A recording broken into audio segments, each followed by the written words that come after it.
Sister तृप्ति, इसका यह मतलब हुआ कि अगर बच्चों को एक्सेप्ट करना है तो उनकी अच्छाई, बुराई, गलतियों के साथ एक्सेप्ट करना चाहिए। पर अगर बच्चा कॉन्स्टेंटली कुछ गलत काम कर रहा है तो एज अ पेरेंट हमें कहना पड़ेगा कि ये गलत है। तो हम ये चीज़ कैसे कहें उसे? ये बात सच है कि बच्चे अच्छा काम भी करते हैं हमारे दृष्टिकोण से, और हमारा दृष्टिकोण कभी कभी कहता है कि बच्चा सही काम नहीं कर रहा है। तो उस वक्त हमें क्या करना है? उस बच्चे को वो जैसा है, जो कर रहा है, उसे एक्सेप्ट करना है। एक्सेप्ट करना है माना वो अपने पर्सपेक्टिव से बिल्कुल सही है।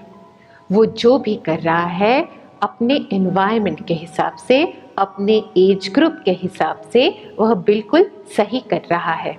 अगर मैं उसकी जगह होती, इसी उम्र की होती, इसी एनवायरनमेंट में होती, तो मैं भी शायद इसी प्रकार का विचार करती, इसी प्रकार के काम करती।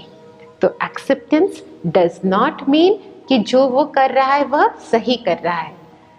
एक्सेप्टेंस डज नॉट मीन कि I agree with whatever you are doing. Acceptance यह मीन करता है कि मुझे भले ही लग रहा है कि तुम गलत कर रहे हो, पर तुम अपने दृष्टिकोण से, तुम अपने पर्सपेक्टिव से सही हो।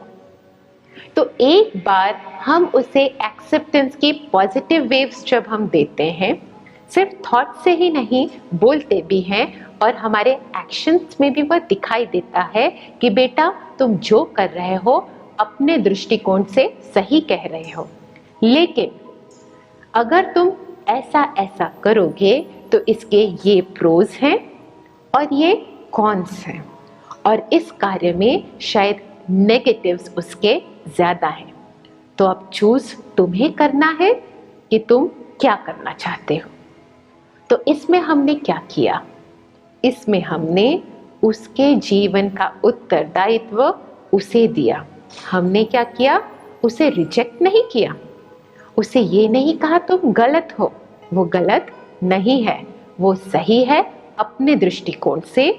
मेरे दृष्टिकोण से वो गलत दिख सकता है। हमने क्या कहा उसे? तुम एक रिस्पॉन्सिबल पर्सन हो, इसके ये प्रोज हैं, ये कॉन्स हैं, तुम्हें अपना भविष्य खुद निर्धारण करना है और अपने उज्जवल भविष्य के लिए तुम सही डिसीजन लोगे। तो ऐसे ऐसे जब हम उनसे बातें करेंगे, वही टोन नेगेटिव हो सकती है, वही टोन इम्पोजिंग हो सकती है। अगर हम कहें तुम यह गलत हो, मार पीट के उन्हें बिठा दे, चलो खेल नहीं पढ़ाई, दैट्स वन वे। लेकिन उसमें हम क्या कर रहे हैं? उन्हें इमोशनली वीक बना रहे हैं, उन्हें इमोशनली अनस्टेबल बना रहे हैं, उनकी प्रगति को, मानसिक, बौद्धिक और आध्यात्मिक प्रगति को रोक रहे हैं।